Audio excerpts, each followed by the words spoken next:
Class 9th का registration form कैसे भरें, ये रजिस्ट्रेशन फॉर्म भरने का मैं स्टेप बाय स्टेप तरीका आपको बताने वाला हूँ इस वीडियो में। आपको पता है कि 2025 में होने वाले मैट्रिक के एग्ज़ाम के लिए ये जो रजिस्ट्रेशन का डेट है 9th क्लास वालों का वो जारी कर दिया गया है और ये फॉर्म भी जारी कर दिया गया है।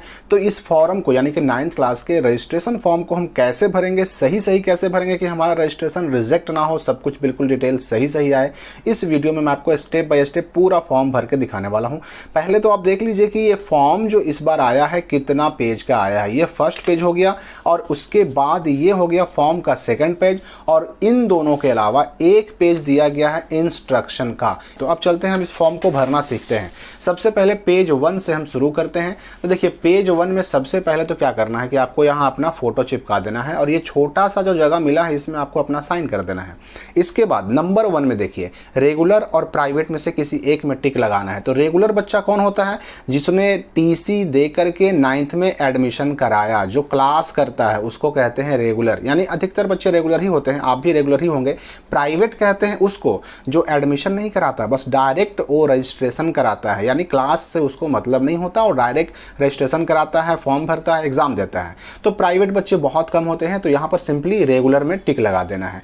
उसके बाद है स्कूल कोड। तो स्कूल कोड 5 अंकों का होता है। आप अपने स्कूल में जहाँ आपने एडमिशन कराया है 9 में, वहाँ से पूछ लें कि भाई हम जिस स्कूल में पढ़ रहे हैं वहाँ का स्कूल कोड कितना है। स्कूल कोड उसको पूछ करके आप भर लीजिए। जैसे मान लीजिए कि स्कूल कोड है 70071, तो ये 5 अंकों का स्कूल कोड भर देना है। उसके बाद स्कूल का नाम भरना है, जिस स्कूल में आपने एडमिशन कराया उस स्कूल का नाम। तो अपना स्कूल का नाम क्या लिखेंगे हम? मान लीजिए एग्जाम्पल के लिए कि आपका स्कूल का नाम है हाई स्कूल कारा, तो आपको यहाँ पे हाई स्कूल कारा लिख देना है। यहाँ पर एक चीज़ मैं आपको बता दूँ कि ये जो बॉक्स बने हुए हैं इस सब में बिल्कुल कैपिटल लेटर में ही आपको भरना है, एक भी अक्षर छोटा ना हो, ध्यान रखिए। यहाँ पर कह भी दिया गया है कि please fill the form in English block letters and each word will be separated by a blank box. यानी अगर एक वर्ड खत्म हो गया, एग्जाम्पल के यहाँ पर हमने हाई लिखा HIGH, उसके बाद स्कूल और हाई के बीच में एक बॉक्स हमने खाली छोड़ दिया। फिर स्कूल यहाँ पे खत्म हुआ, उसके बाद हमें आरा लिखना था, तो हमने स्कूल और आरा के बीच में एक बॉक्स और खाली छोड़ दिया। तो ये 2 अलग अलग वर्ड के बीच में एक बॉक्स खाली छोड़ना है। उसके बाद चौथा नंबर का जो कॉलम है इसमें विद्यार्थी का नाम लिखना है। मान लीजिए कि मनोज कुमार नाम है, तो मनोज कुमार यहाँ पर हिंदी में लिखना होगा। क्यों हिंदी में लिखना होगा? क्योंकि शुरू में ही लिख दिया गया यहाँ पर विद्यार्थी का नाम हिंदी में और उसके बगल में है इन इंग्लिश। तो यहाँ पर स्पेलिंग बिल्कुल सही जो आपका है वो आप यहाँ पर सही स्पेलिंग डाल दीजिए।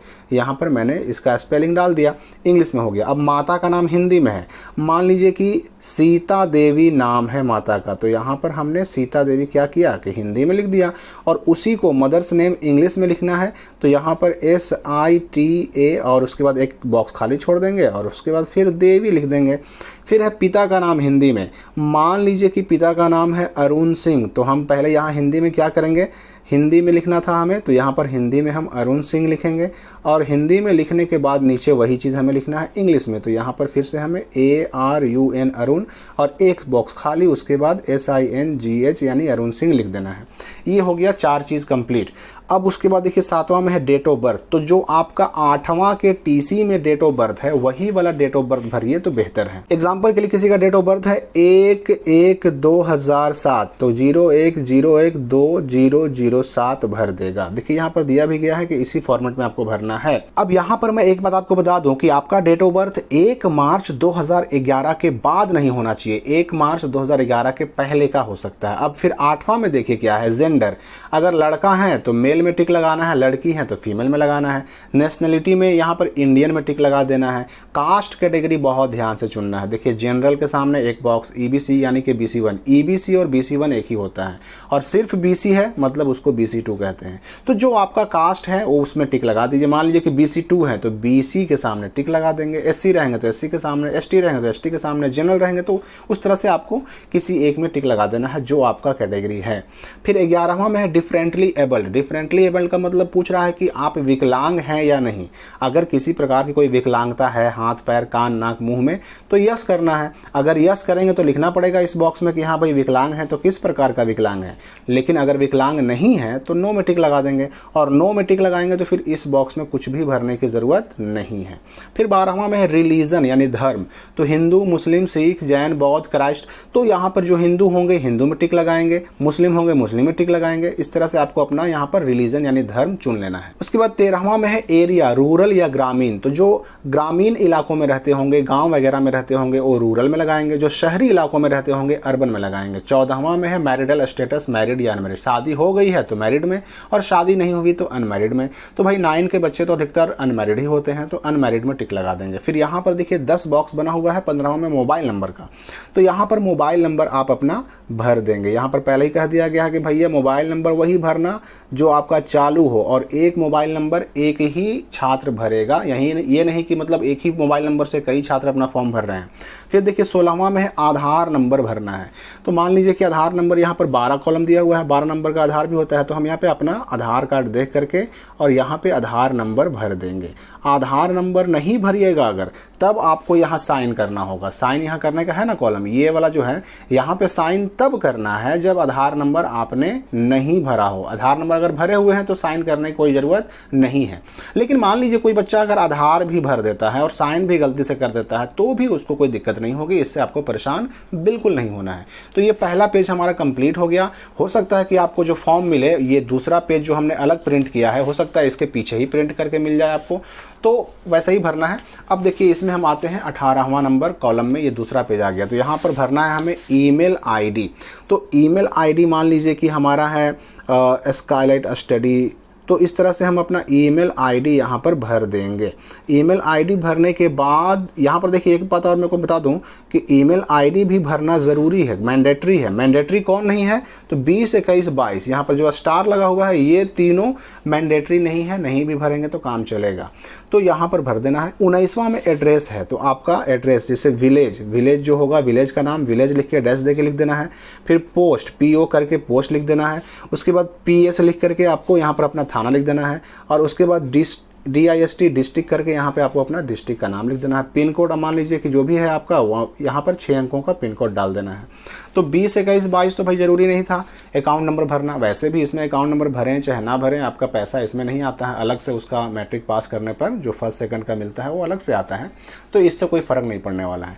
अब देखिए 23वां में है 2 आइडेंटिफिकेशन मार्क्स, यानी 2 पहचान का चिन्ह। आपके बॉडी में कहीं पर जले का, कटे का, जख्म का निशान है तो वो लिखना है। जैसे मान लीजिए किसी के गले पर तिल है तो यहाँ पर लिख देगा मोल ऑन नेक। गले पर तिल अगर है तो मोल ऑन नेक लिख देगा। अगर गाल पे तिल रहेगा तो मोल ऑन चीक लिख देगा। फिर दूसरा लिखना है, मान लीजिए किसी के बाह पर तिल है तो मोल ऑन आर्म लिख देगा। लेकिन अब कौन बाह पे है, लेफ्ट पे है कि राइट पर है? तो वो लेफ्ट पर है तो लेफ्ट आर्म लिख देगा। अगर मान लीजिए कि जख्म का निशान है तो उंड मार्क हो जाएगा, WOUND। अगर मान लीजिए कि जले का निशान है तो बर्न मार्क हो जाएगा, बर्न मार्क ऑन नेक। जहाँ पे भी हो वो लिख देना है। तो 2 पहचान का चिन्ह लिखना जरूरी है। उसके बाद 24वां में है सब्जेक्ट। तो जो हिंदू स्टूडेंट होंगे वो क्या करेंगे कि यहाँ हिंदी में, यहाँ संस्कृत में टिक लगाएंगे, और जो मुस्लिम स्टूडेंट होंगे वो उर्दू में और NLH में टिक लगाएंगे। बाकी ये मैथ, साइंस, सोशल साइंस और इंग्लिश ये तो खैर सबका रहता है, इसमें कोई दिक्कत नहीं है। अगर आपको ऑप्शनल लेना है तो इनमें से कोई एक ऑप्शनल भी ले सकते हैं, चाहे तो आपकी इच्छा है। और व्यावसायिक शिक्षा, जहाँ पर व्यावसायिक शिक्षा यानी कि वोकेशनल कोर्सेज की पढ़ाई होती है उन स्कूलों में इनमें से कोई एक सब्जेक्ट आप चुन सकते हैं। हालांकि अधिकतर स्कूलों में इन सब्जेक्ट की पढ़ाई नहीं होती तो इसमें चुनना जरूरी नहीं है, 25वां में चुनना जरूरी नहीं। अब देखिए यहाँ पर सिग्नेचर ऑफ पेरेंट या गार्जियन। तो इसका गार्जियन कौन था भाई? तो अरुण सिंह। तो यहाँ पर अरुण सिंह अपना साइन कर देंगे, यानी कि पिता जो है अरुण सिंह वो साइन कर देंगे। या बड़े भैया भी कर सकते हैं, माँ भी कर सकती है, बहन भी कर सकती है। यहाँ पर स्टूडेंट का साइन था हिंदी में, तो मनोज कुमार चूंकि है ये स्टूडेंट का नाम, तो मनोज कुमार यहाँ पर हिंदी में साइन कर देगा। और यहाँ स्टूडेंट सिग्नेचर इन इंग्लिश है तो यहाँ पर मनोज कुमार क्या करेगा कि अपना साइन इंग्लिश में कर देगा। और उसके बाद जो यहाँ पर देख रहे हैं signature of seal of principal, तो इसमें आपको कुछ नहीं करना है। तो ये हो गया फॉर्म कंप्लीट। अब इस फॉर्म को ले जाइए और इसके साथ जो डॉक्यूमेंट है, यानी कि आपका टीसी हो गया, एडमिशन रसीद हो गया, आधार पासबुक हो गया, जो जो मांगा जाए वो सारा इसमें लगा करके, और जो आपके स्कूल में काउंटर है वहाँ पहुँच जाइए और वहाँ पर निर्धारित शुल्क पैसा के साथ इस फॉर्म को जमा कर दीजिए। आपका रजिस्ट्रेशन कंप्लीट हो गया। इसके अलावा भी कहीं पर अगर कोई डाउट लगे आपको तो कमेंट में पूछ सकते हैं। मिलते हैं हम अगली वीडियो में एक नई जानकारी के साथ।